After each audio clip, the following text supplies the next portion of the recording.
terkait MSDM. Nah, jadi kami ini kan ada tugas dari dosen untuk menelusuri lah istilahnya, mulai kayak dari fungsi MSDM-nya di sebuah perusahaan, mulai perekrutan sampai nantinya akhir kompensasi seperti itu. Nah, untuk pertanyaan langsung saja apa gimana Pak? Nah, masa ya langsung pertanyaan ini siapa saya? Oh iya Pak. Cukup Bu bayar piro? Urung dikai panganan wis dibayar piro kan. Kenalan dulu. Kenalkan. Ini siapa? Saya yang WA saya cewek kayaknya. Iya, tapi kok yang Pak. ngomong cowok gitu. Saya Mukni, asal Purworejo. Ya, semester 6 ini. Semuanya satu jurusan. Iya, satu kelas Pak. Satu kelas. Ya, silakan. Perkenalan aja. Sama Galuh Pramudia. Rumah saya di Karangrejo, di Pantai Bomo, seperti itu. Saya juga sekelas sama Mas Mukni, semester 6. Saya Madelif Pak, yang ngecat jenengan. Rumah saya di Banyuwangi Kota, di Latang. Datang. Kalau saya Nailun Sofia, rumahnya di Benculo. Desane? Desanya Kemloso. Kemloso. Iya, Benculo. Saya Jihan, rumah saya di Serono. Serononya mana? Serononya di Kebaman. Aman. Pusat kota. Saya Mareta dari Serono juga, di daerah Sukanata. Kalau saya Rudianto Pak, dari Singonjoro sama Bangkulon. Bangkulon? Iya. Oke, terus ini berarti penugasan mata kuliah? Iya. Kemarin yang didapat MSDM itu mengurusi apa aja kemarin? Banyak Pak, perencanaan. Ya, mulai perekrutan sampai jurusannya apa? Agribisnis.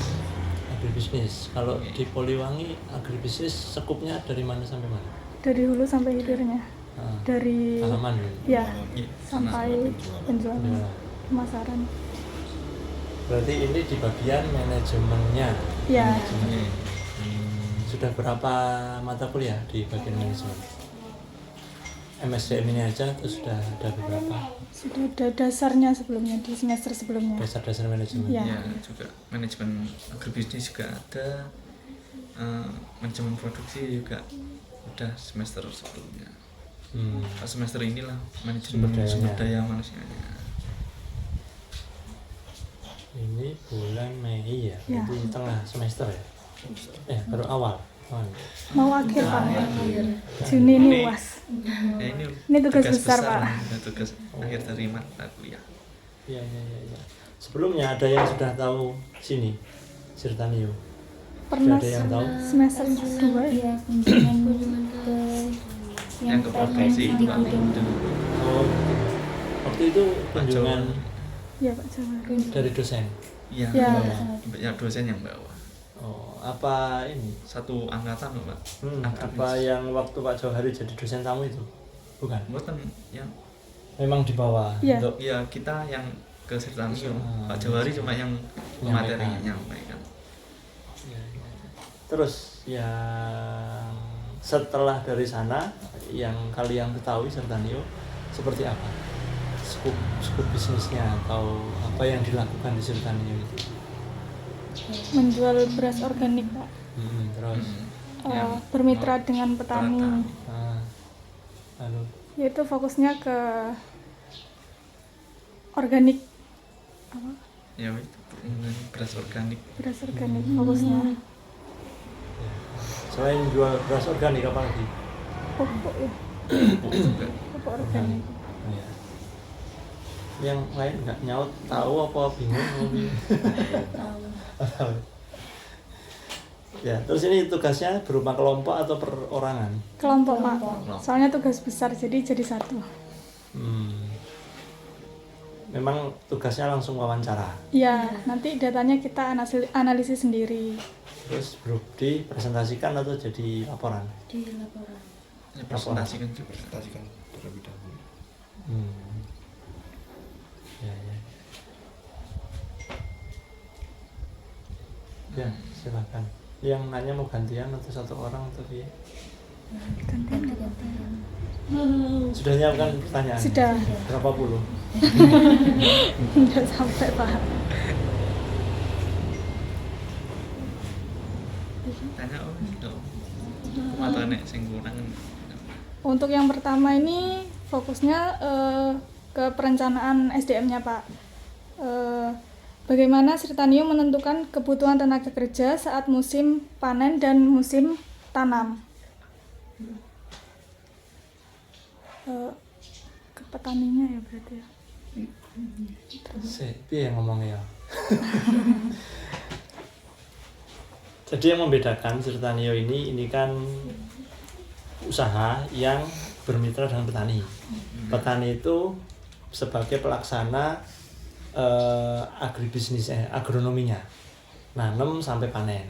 Itu ditugaskan kepada petani. Sirtanio hanya mengkolek atau mengumpulkan hasil panen para petani itu langsung diolah. Meskipun secara kegiatan Sirtanio juga berperan di proses budidayanya atau proses tanamannya, tapi secara tidak langsung. Artinya suplai benih, pupuk, batu-batan, yang terpenting adalah petugas pendampingnya. Itu. Jadi ketika tanam atau panen, ya itu urusan petani bahasanya. Tapi Sirtanio hanya memanajemeni bagaimana kalau benihnya pas butuh banyak ya siap, ketika pas panen banyak siap gitu. Nah, cuma yang dibutuhkan Sirtanio ketika tanam banyak kan berarti benihnya, karena tidak ikut tanam tapi penyediaan benih dan pupuknya, karena dua hal itu yang dibutuhkan ketika sebelum tanam. Ketika panen raya, panen pas banyak misalkan pas puncak-puncaknya, yang dibutuhkan peningkatannya adalah sirkulasi barang. Berarti kalau petaninya mulai dari Kalibaru sampai Licin, kalau pas panen tinggi ya berarti armadanya perlu ditambah. Ya di sisi itunya gitu. Jadi kalau misalkan di bulan Juni ini panenan pas banyak, ya berarti armada yang sekarang ada itu kurang atau tidak. Kalau kurang berarti perlu armada dari pihak luar atau pihak ketiga, itu direkrut armadanya sama orangnya. Tapi orangnya dari sini. Diusahakan dari sini. Selama ini ketika panenan banyak, satu hari misalkan regulernya 3 titik maksimal, ternyata ada 6 titik, ya biasanya merekrut satu mobil dari luar. Plus sopirnya ya plus kulinya kalau ada. Kalau nggak ada ya kulinya tetap dari sini, tapi ya mobilnya atau armadanya tambah satu lagi dari luar. Jadi sistemnya kemitraan, bukan lahan sendiri. Beda kalau lahan sendiri ya, lahan sendiri kan ya tanam dari tenaganya Sirtanio, pengolahan Sirtanio, panen juga lahannya dari tenaga Sirtanio. Itu. Terus memang peningkatan jumlah tanam atau panen di Banyuwangi ini berbeda dengan daerah lain. Kalau daerah lain di wilayah Pasuruan ke barat, itu mereka tanamnya itu tanam serentak, panen juga serentak gitu. Sehingga ketika pas tanam ya butuh tenaga tanam yang sangat banyak, ketika waktunya panen 1 bulan semua harus habis, sehingga tenaga panennya juga sangat banyak. Beda dengan di Banyuwangi, mulai dari Kalibaru sampai Licin itu ada wilayah-wilayah yang tanamnya itu sudah ada bulannya sendiri-sendiri gitu. Jadi antara Kalibaru, Songgon, Singonjuro, Kabat, terus Licin itu kami hampir bisa rata-rata sama antara Januari, Februari, Maret, April. Paling ada pergeseran itu tidak sampai 0. Artinya tetap ada yang tanam, tetap ada yang panen. Ya tetap ada yang hasil yang store. Beda dengan daerah lain. Daerah lain ya selesai tanam sudah nggak ada yang tanam lagi 2 bulan itu tinggal nunggu panen. Ketika panen ya 1 bulan itu harus habis gitu. Makanya signifikan kalau di daerah lain. Kalau di Banyuwangi ya so-so, kadang pas banyak ya banyaknya tidak terlalu ekstrim, pas kurang ya ada aja gitu. Nah, gimana kalian membahasakannya? Gitu. Jadi kalau diistilahkan tenaga yang repot ditanam dan tenaga yang repot dipanen, ya tadi hanya kami mengambil sisi pengambilan hasil panennya. Berarti mungkin Mas kalau panen banyak baru ada tambahan itu tadi kan Pak, Dari armada lah istilahnya, armada tambahan dan orang ya. orang yang ngambilnya dari luar. Itu pun tidak setiap hari. Iya. Ya karena di kami sendiri, di internal kami sendiri, untuk padi itu panen itu kan ada rentang waktunya. Jadi standar kami umur 105 itu bisa dipanen, maksimal 115 hari umurnya. Nah jadi ada rentang 10 hari itu bisa maju atau bisa mundur.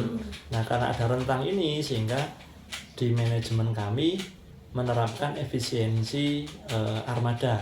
Artinya kalau di wilayah selatan itu ada yang panen, ya sudah diblokkan wilayah selatan. Hari Senin selatan, Selasa di tengah, Rabu kalau bisa digeser ngumpul utara gitu. Sehingga ketika ngambil ya tidak bolak-balik istilahnya gitu. Itu memanfaatkan jeda tadi 10 hari rentang panen itu digunakan untuk mengkoordinir para petani. Jadi penentuan panen kan dari kami, bukan petaninya. Petani memang usul, Pak kami mau panen tanggal 10, tanggal 5 kami kesini. Dicek, oh Pak ini harusnya tanggal 12 gitu. Nanti kami pastikan lagi. Dibawa data itu dibawa ke kantor untuk dikumpulkan mana yang bisa digeser misalnya gitu. Kalau digeser, oh yang selatan jadikan satu aja di hari ini, yang utara jadikan satu hari ini. Jadi pengaturannya itu untuk meminimalisir pergerakan armada yang terlalu jauh Biar nggak wirawiri lah. Jadi kalau bisa maksimal ya separuh ke selatan 1 hari, separuh ke utara beda hari gitu. Ya meskipun nanti ketika pelaksanaan tetap aja ada kendala. Tenaga panennya, orangnya ada keluarga meninggal akhirnya mundur, ya ada aja seperti itu. Atau hujan deras 2 hari akhirnya panennya mundur ya tetap. Yang penting kan manajemen sudah mengusahakan jadwal yang paling efisien.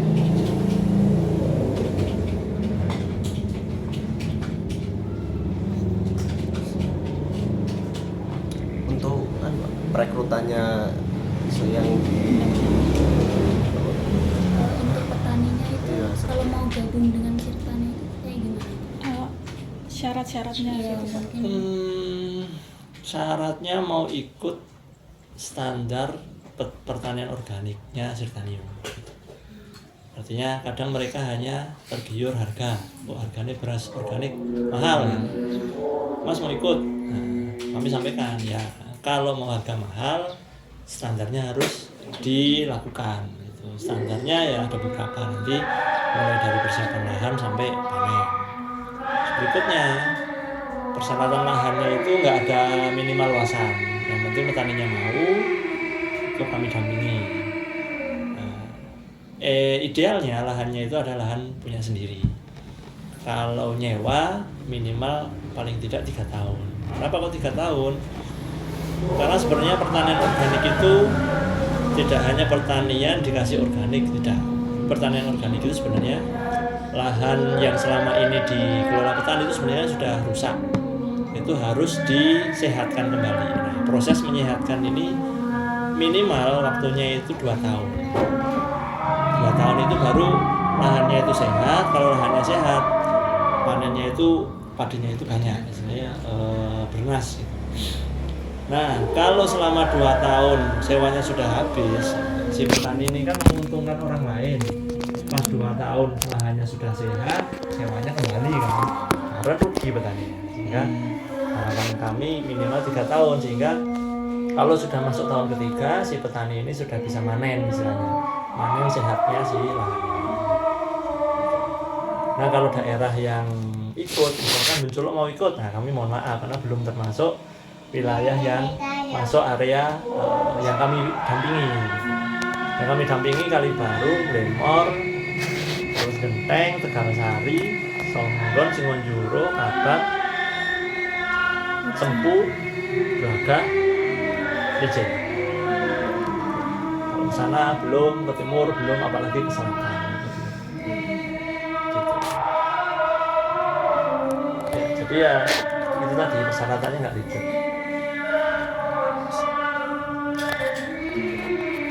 Bapak, saya izin merekam ya Pak. Bantuan kayak apa? Terus Selanjutnya kalau buat pendamping para petani ini itu ada sertifikasi khususnya nggak Pak? Soalnya kan fokusnya pada tanaman organiknya kan, itu harus punya sertifikasi khusus apa Pak? personalnya. Iya. Kalau personalnya tidak, tapi kami sebelum mereka bertugas itu kami beri pelatihan. Kalau dihitung selama 2 bulan memperdalam tentang standar pertanian organik, juga keilmuan fokus ke keilmuan padi dan lingkungannya gitu. Sehingga ketika mereka sudah mendampingi petani, mereka tahu ini kena gejala ini sumbernya apa gitu. Jadi tidak hanya analisa sekilas, tapi sampai menganalisa sebenarnya yang menyebabkan ini terjadi itu apa. Bedanya dengan petani pada umumnya kan pokoknya ketok seperti ini obatnya ini kan, beli obat ini mereknya ini di toko sana aja gitu. Bahkan ada petani yang lebih ekstrim lagi, kena hawar daun padi ketika sudah mulai menguning itu daunnya pada kering, tanya ke kios obat, Pak ini ki foto, misalnya kan lebih enak foto, semprot ini aja obat jamur, kasih obat jamur. Ya nggak salah, karena tanyanya ke kios obat kan gitu. Kios obat yang penting yang dijual kan laku kan, laku dikasihkan ke yang untungnya paling banyak kan gitu nama pedagang kan. Padahal padinya itu kena bakteri, disuruh semprot obat jamur. Nah kalau di sini kami harus memberi pendamping ini semua hal yang berkaitan dengan tanaman padi ini, baik itu fisik tanamannya, tanahnya maupun pengelolaan lingkungannya. Jadi kami jelaskan, kami bawa ke lahan untuk melihat contoh apa yang terjadi, penanganannya gimana.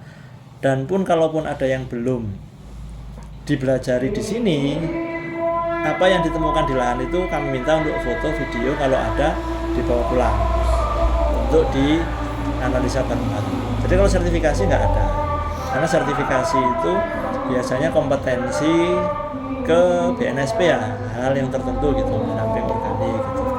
Itu pun secara pelaksanaan sebenarnya masih kurang lama sertifikasi BNSP itu.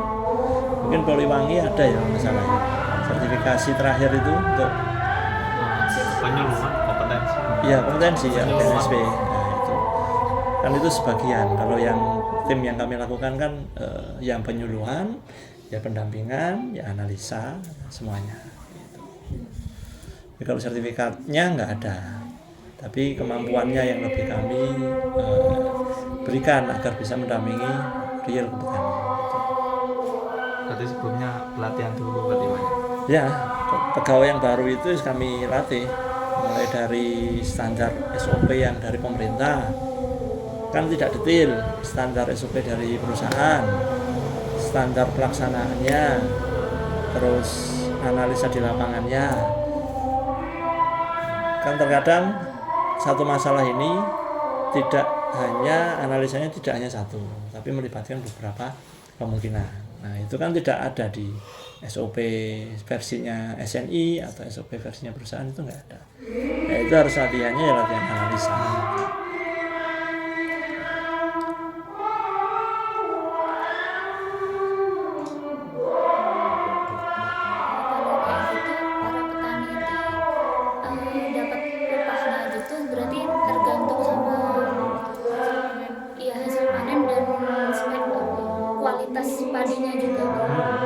Ya, jadi kalau yang diterapkan di perusahaan Sertanio itu,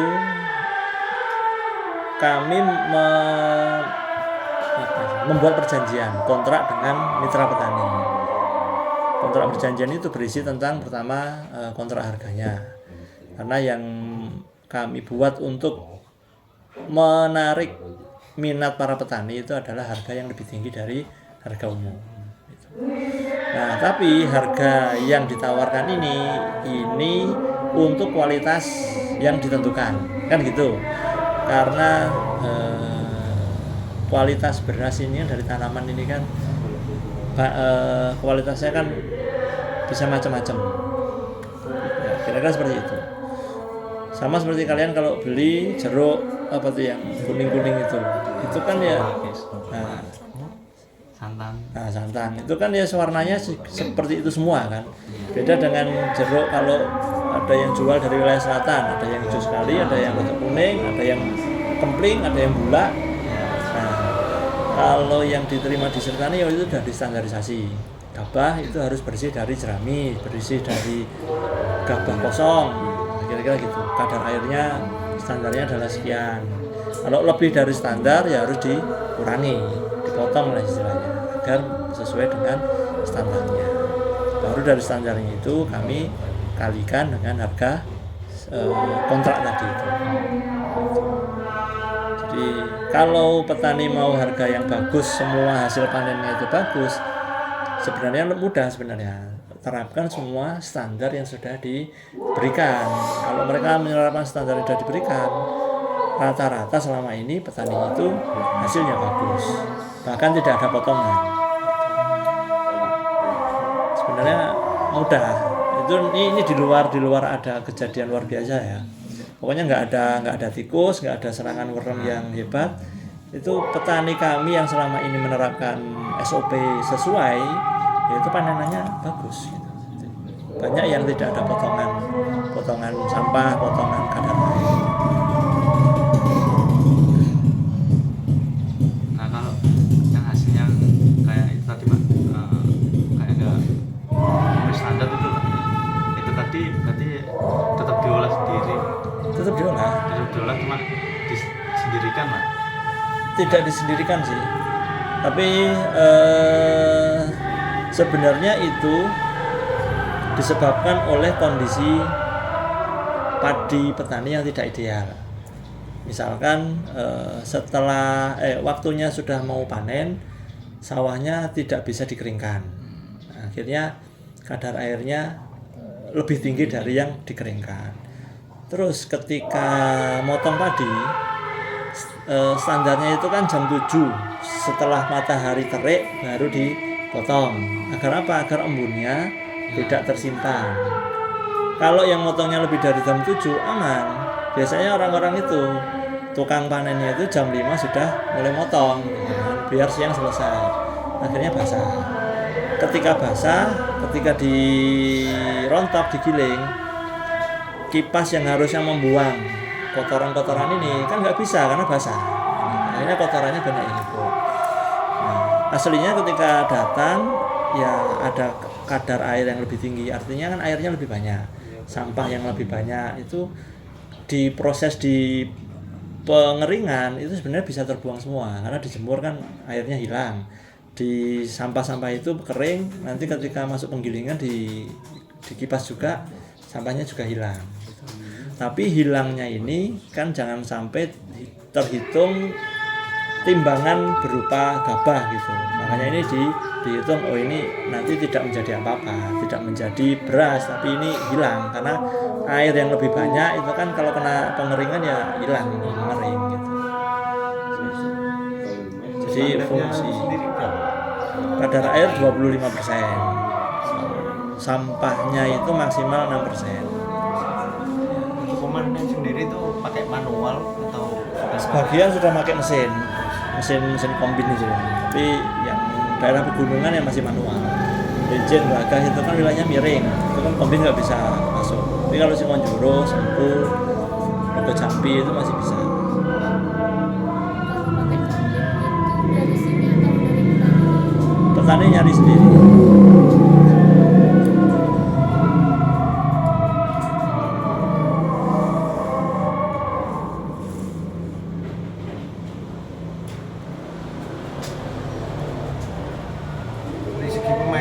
pemanenannya kalau pakai mesin itu apa lebih akurat ketimbang pakai manual? Ya, yang bisa dihemat. Nah, ini ngomongnya potensi kehilangan hasil. Bahasa resminya kan itu ya.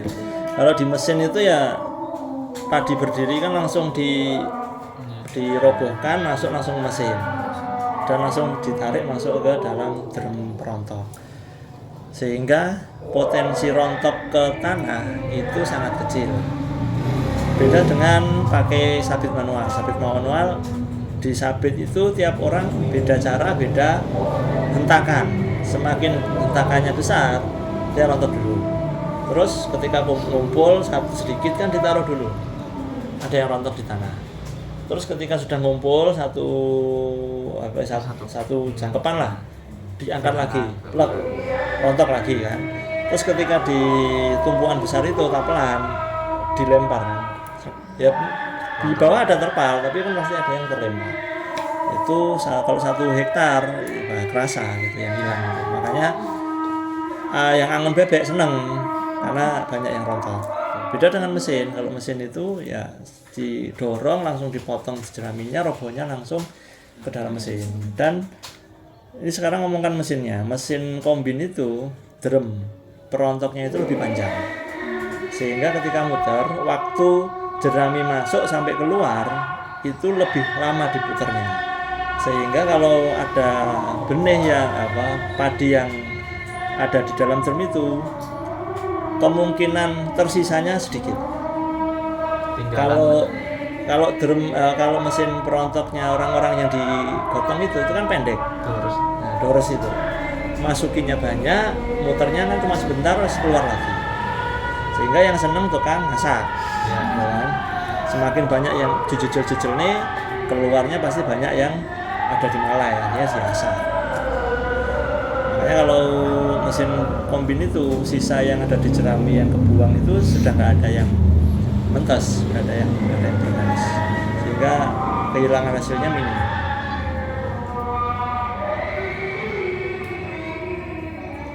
Jadi secara jumlah tenaga lebih ngirit yang mesin, secara waktu lebih cepat yang mesin, secara hasil lebih banyak yang mesin. Cuma Sirtanio tidak menyediakan. Nah, fokusnya hanya ngambil panenannya.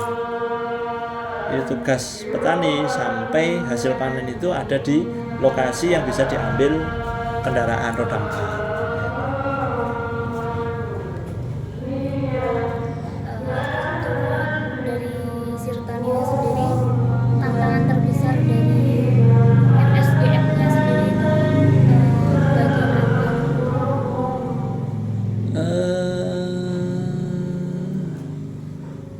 Bagian apa ya? Sebenarnya bagian di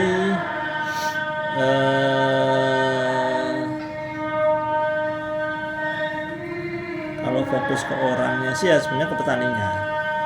Jadi ketika Sirtanio menjual beras, ternyata satu daerah misalkan masuk ke daerah baru, misalkan masuk daerah Bandung misalkan, ternyata laku, permintaan meningkat kan ya, misalkan meningkat 1 ton aja per bulan. Nah, ketika meningkat 1 ton per bulan, 4 bulan kan berarti 4 ton. 4 ton kalau dikonversikan menjadi gabah itu sekitar 10 ton. 10 ton itu kira-kira ya 3 hektar. Berarti minimal butuh 3 hektar lahan baru. 3 hektar lahan baru kira-kira ada 10 orang yang direkrut. Nah, 10 orang. Sehingga ketika ada peningkatan penjualan 1 ton per bulan, konversinya adalah perlu merekrut 10 orang. Nah, merekrut 10 orang ini, misalkan bulan ini bulan Mei ini ada peningkatan penjualan 1 ton. Saya merekrut orang bulan ini 10 orang misalkan ideal langsung berhasil. Mereka baru tanam bulan Juni, ya kan? Juni tanam, Juni, Juli, Agustus, September, Oktober baru panen. Sampai jadi beras November, sampai di konsumen Desember. Jadinya ketika ada peningkatan penjualan 1 ton di bulan Mei, sebenarnya kami hanya paling cepat itu menyediakan peningkatan ini di bulan Desember. Itu pun belum tantangan yang lain. Artinya 10 orang merekrut petani 10 orang itu kan yang sudah terkonversi menjadi mau. Kalian ada yang pernah jualan? Menawarkan jasa, menawarkan sesuatu, mau atau tidak, menawarkan acara. Nah, konversinya berapa persen? Berapa orang ditawarkan, yang mau berapa? Coba berapa? Setengah-setengah mungkin, 50-50 mungkin Pak. Mungkin. Ya. Yang sudah pernah ngalami Nggak sampai 50. berapa kira-kira? PD ini biar PD-nya. 10 orang yang mau berapa?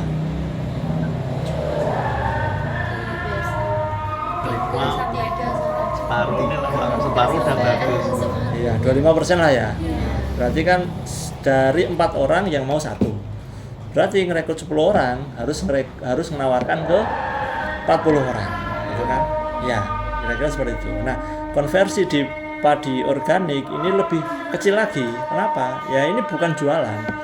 Nah, jualan kan ini contohnya dicip langsung. Atau ini ada acara, bagus, kelihatan acaranya. Kalau padi ini kan istilahnya masih gambling.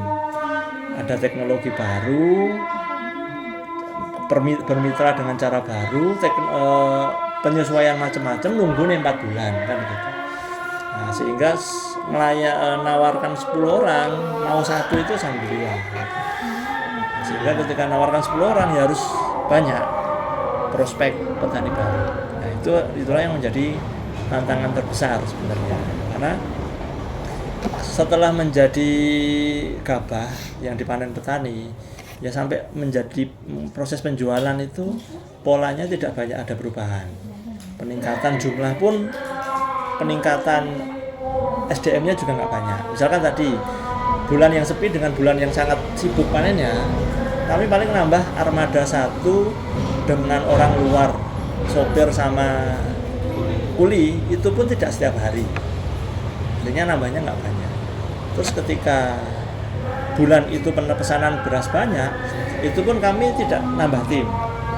Artinya ya paling tambah lembur gitu. Tidak sampai nambah orangnya. Ketika penjualan banyak ya tinggal menguling ekspedisi pengiriman. Artinya ekspedisi pengirimannya tidak hanya 1. Kadang pakai jasa orang luar, kadang mengirim sendiri, ya seperti itu. Jadi lonjakan kenaikan permintaan penjualan itu tidak terlalu merubah dari sisi jumlah orang yang menjadi pegawai di Sirtanio. Yang paling banyak melibatkan ruwet dan ribetnya itu ada di sisi kemitraan tadi, kemitraan petani tadi itu. Artinya mulai merekrut, mendampingi, memastikan mereka panen sesuai waktu. Itu kalau di sisi jumlah sudah mulai bertambah, artinya kebutuhan petani meningkat, ya otomatis pendampingnya butuh ada penambahan.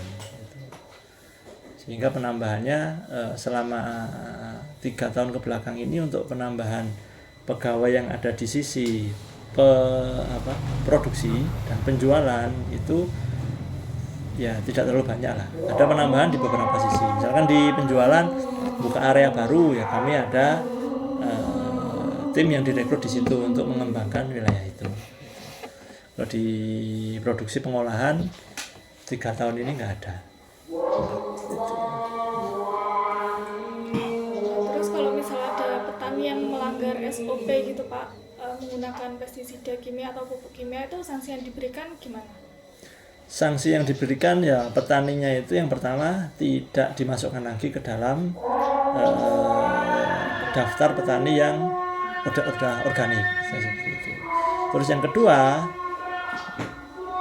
kami telusuri sebenarnya petani itu melakukan hal itu dikarenakan apa? Apakah karena mereka tidak tahu atau mereka memang ingin sengaja ingin mencari jalan pintas itu. Dan biasanya 2 hal ini akan kami berikan penjelasan yang lebih detail bahwa sebenarnya yang mereka lakukan dengan menyemprotkan bahan kimia itu efeknya merusak apa yang sudah diperbaiki sebelum-sebelumnya, sehingga sebenarnya merugikan petani sendiri. Nah, efek dari dikeluarkan dari daftar petani organik itu, secara harga kontraknya juga sudah tidak sesuai lagi, sehingga itu juga akan merugikan si petani tersebut. Tapi kalau mereka memang seperti itu dan memang sewenang-wenang, ya sudah, kami putus kontrak. Terkecuali kalau tidak tahu atau karena kepepet, ya itu akhirnya harus ditreatment lagi lahannya, harus kembali untuk diorganikan lagi. Nah, terus ini Pak, ini kan sistemnya kontrak kan Pak. Ya. Nah, bagaimana petani tersebut mau melanjutkan kerjasama lagi itu, apakah ada strategi dari Sirtanio sendiri? Oh ya, yang dimaksud kontrak ini sebenarnya ada kontrak harga sama kontrak berorganik. Kalau kontrak berorganik ya itu tadi berkelanjutan sebenarnya. Cuma untuk insentif harga agar mereka mau ikut terus menerus itu, semakin lama mereka ikut semakin kami perbesar harga kontraknya, istilahnya gitu. Jadi kalau ada yang dari tetangganya yang sudah dibeli harga mahal, cerita ke tetangganya tadi, ya saya ikut harga dia, ya nggak bisa. Harus mulai dari awal dulu agar mereka mau berorganik selama 2 tahun minimal, baru mereka dimasukkan ke petani yang masuk kategori organik gitu. Ini ada kereta. Sampai sekarang ini kemitraan yang bergabung sama Sirtani itu ada berapa banyak dari petani? Kalau lahannya 100 lahan sekitar 180-an hektar, kalau petaninya sudah 300. Mulai dari Kalibaru sampai Mijen.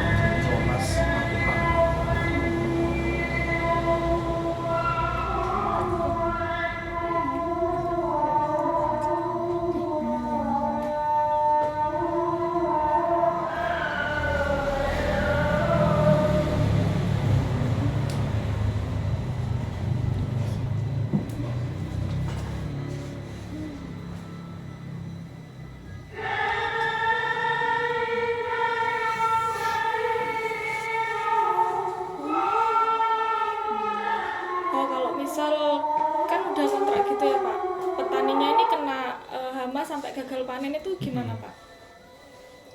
Gagal panen ya besok tanam lagi. Ya gini, sistem yang kami berlakukan sebenarnya untuk petani itu benih, pupuk organik, obat-obatan organik itu sistemnya kami pinjami, nanti ketika mereka panen itu dipotong saya gitu. Jadi secara modal petani lebih ringan karena modalnya untuk barang-barang tadi berkurang, sehingga mereka fokusnya adalah modal tenaga kerja, ya istilahnya gitu. Nah, ketika ada yang tidak panen, ya tagihannya, hutangnya itu kami mundurkan ke panen berikutnya. Dan petani menyadari bahwa mereka punya tanggungan untuk dibayar di panen berikutnya.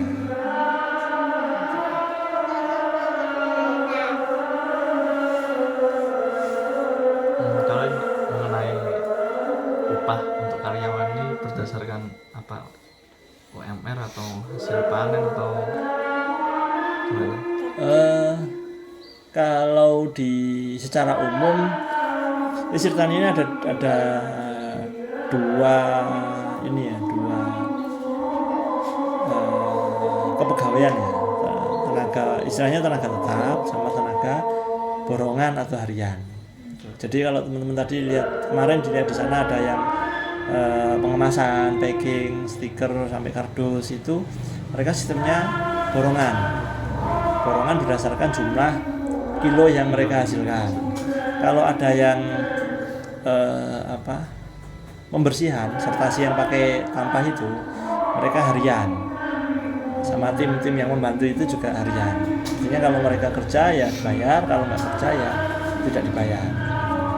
Nah, kalau yang harian acuannya adalah upah harian di wilayah sekitar.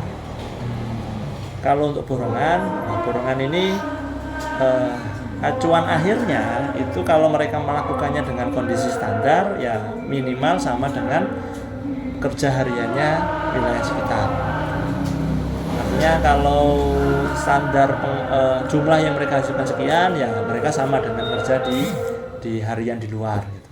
Tapi ketika ada lembur, banyak yang harus dikerjakan, ya mereka dapat uangnya banyak kan gitu.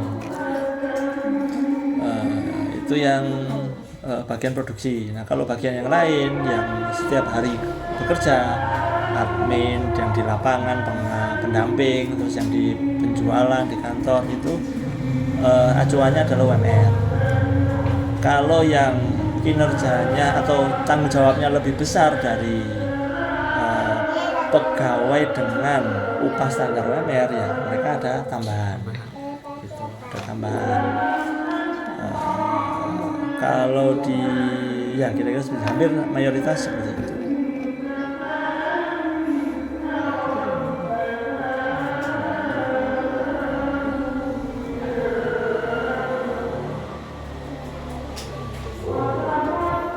Nah, untuk menilai nih Pak, kinerja karyawannya itu gimana? Untuk menilai ya kami perlu standar dulu. Posisi ini standar pekerjaannya itu dilaksanakan dan keberhasilannya itu sampai sejauh mana. Artinya kan perlu ada bahasanya KPI ya. KPI-nya ada yang KPI-nya, ada yang objektif key result OKI kan. OKR. OKR dipelajari juga nggak OKR? KPI. Jadi sebenarnya ada dua, ada KPI. KPI kan hanya menilai statusnya. Kalau OKR itu menilai hasil akhirnya, hasil akhir. Kenapa? Karena kalau KPI itu sebenarnya idealnya untuk orang-orang yang pekerjaannya itu berdiri sendiri. Itu KPI lebih ideal. Tapi kalau seperti di Sirtanio ini kan antara satu divisi dengan divisi yang lain kan saling menyambung. Nah ini sebenarnya lebih sesuainya OKR, objektif key result. Nah, tiap pegawai itu punya tugas masing-masing dan keberhasilannya itu ada ukurannya sendiri-sendiri. Nah, ketika pegawai ini melaksanakan pekerjaan dan tanggung jawabnya sudah sesuai, artinya tidak ada yang bermasalah sampai di hasil, ya dia sudah melaksanakan sesuai dengan tanggung jawabnya. Tapi kalau untuk hal yang standar saja dia tidak mampu, ya dievaluasi satu, dicobakan lagi tidak berhasil, ya evaluasi dua, dicobakan lagi untuk hal yang lebih sederhana tidak berhasil lagi, dievaluasi, ya dievaluasi orangnya gitu. Untuk penghargaan ada nggak Pak ke karyawan yang mungkin memenuhi target lebih? Penghargaan ada, cuma secara tidak langsung. Artinya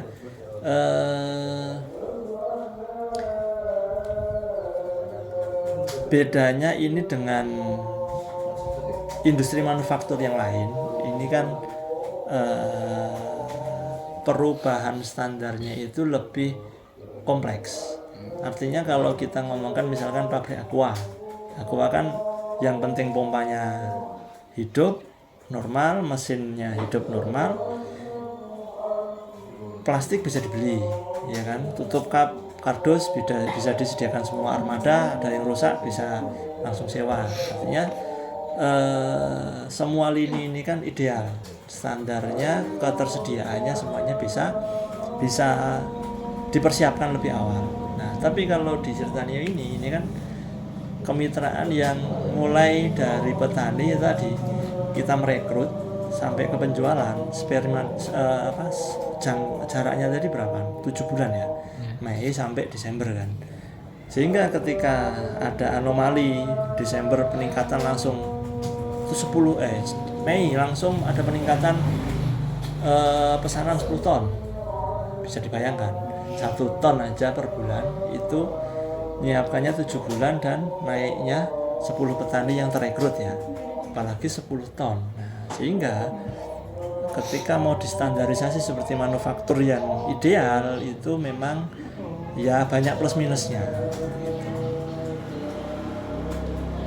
Kalau guru jasa kan enak, guru anak yang gagal tidak lulus baca tulis itu 0, nah kan enak, tinggal wong tuane suruh ngeleskan, ibu dileski bersih kan.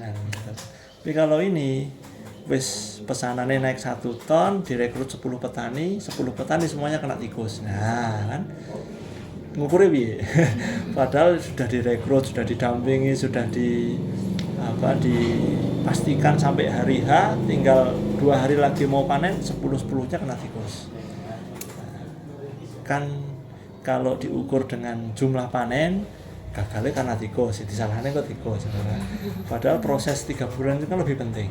Artinya mulai dari merekrut 40 orang ditawari menjadi 10 orang terekrut sampai didampingi sebelum panen, itu kan sesuatu hal yang penting juga.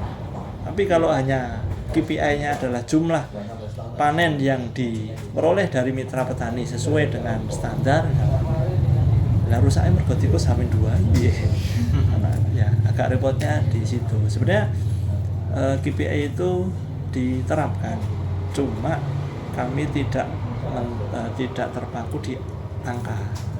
Yang kami lihat adalah keseriusan si pegawai ini, apalagi di divisi budidaya ini yang ketidakpastiannya sangat tinggi. Panennya wis tanamannya wis api-api wis diglok-diglok kan. Hasilnya Hujan, angin, deng foto kabeh. Di rate mahal, mesin tidak mau. Nah, repot. Akhirnya tukul, akhirnya rusak. Banyak kemungkinan faktornya. tadi penanganannya secara tidak langsung. Ya, tidak langsungnya itu kami melihat perkembangan artinya di bulan pertama kinerjanya seperti ini, satsetnya seperti ini, keseriusannya seperti ini. Ketika diberi tugas, dia melakukannya seperti apa. Seperti itu aja. Nah untuk karyawan yang 8 itu kan wilayahnya kan mencar-mencar Pak. Itu sendiri-sendiri ada bagiannya atau enggak? Ya biasanya kami sederhanakan, artinya ya sama seperti tadi, diberikan wilayah untuk petani ini siapa yang megang, kira-kira gitu. Karena biar tidak gonta-ganti, sehingga ketika tanaman ini mulai umur 1 hari sampai umur 110 hari itu dia tahu sejarahnya, dan itu ya dikelompokkan tadi itu. Nah, untuk jangka waktu kontrak atau perjanjian dengan PT Sirtana sendiri, kalau yang petaninya tuh sewa lahan tadi kan maksimal 3 tahun ya? Minimalnya itu 3 tahun. Itu kalau yang sewa lahan. Ya. Kalau yang milik petani sendiri itu kira-kira Ya sampai dia bosan. sampai berapa sendiri? Pilihannya biasanya sawahnya dijual, sawahnya diwariskan, sawahnya disewakan. Gitu. Jadi yang memutuskan itu kebanyakan dari pihak Petaninya. petani. Ya. Mas, bapak meninggal, ini sawahnya dijual untuk menutupi biaya-biaya. Ya. Mas, saya sudah kena tikus 3 kali, saya nggak kuat, saya sewakan dulu 2 tahun. Gitu. Atau tadi ceritanya belakangan, Mas kemarin yang saya ikutkan itu sebenarnya sawah warisan. Pesannya bapak itu per 2 tahun ganti adikku. Adiknya nggak mau, nah gitu. Kakaknya mau 2 tahun organik, setelah ganti ke adiknya nggak mau diorganik.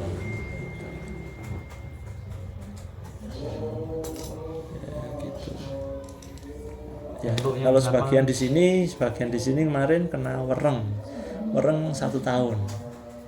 Itu kena wereng 1 tahun, akhirnya modalnya besok Mas nunggu, habis kena wereng tikus. Besok Mas nunggu, akhirnya sampai sekarang. Ada yang balik lagi akhirnya setelah 2 tahun libur balik lagi. Kondisi sudah stabil. Itu Pak, yang di lapangan itu tentunya tim apa perorangan? Bergabungnya tim, tapi pendampingannya perorangan. Oh, setiap 1 orang dampingi petani 1 orang gitu. Ya, satu tugas ini dampingi berapa petani.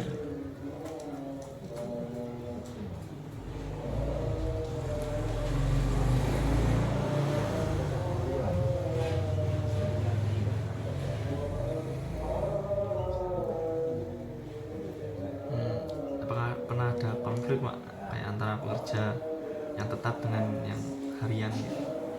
Nah, konflik tetap ada tapi ya diselesaikan dengan kekeluargaan. Ya kalau rata-rata yang pegawai harian atau borongan itu kan masyarakat sekitar yang punya adat atau budaya atau momen-momen tertentu. Ya ketika momen tertentu mereka minta libur, ya sebenarnya pengennya mereka libur, tapi karena kiriman harus segera dikirim, ya harus dikerjakan. Akhirnya waktunya mundur. Misalkan lebaran kan ibu-ibu di sini 2 minggu sebelum lebaran kan sudah masak-masak. Nah, padahal 2 minggu sebelum lebaran itu waktu banyak-banyaknya kiriman. Ya, setiap tahun seperti itu. Lebaran, mulutan, pemeneh ya. Ikulah yang biasanya. Kira-kirane iku. Nduk ayo masak-masak. Bu, ayo kirimannya ke. Masjid dulu ya. Udah mau ikoman. Nanti sambung lagi. Sholat dulu aja. Sholat dulu aja. Masuk sampai langsung. Halo. Kita Islam. Iya wes.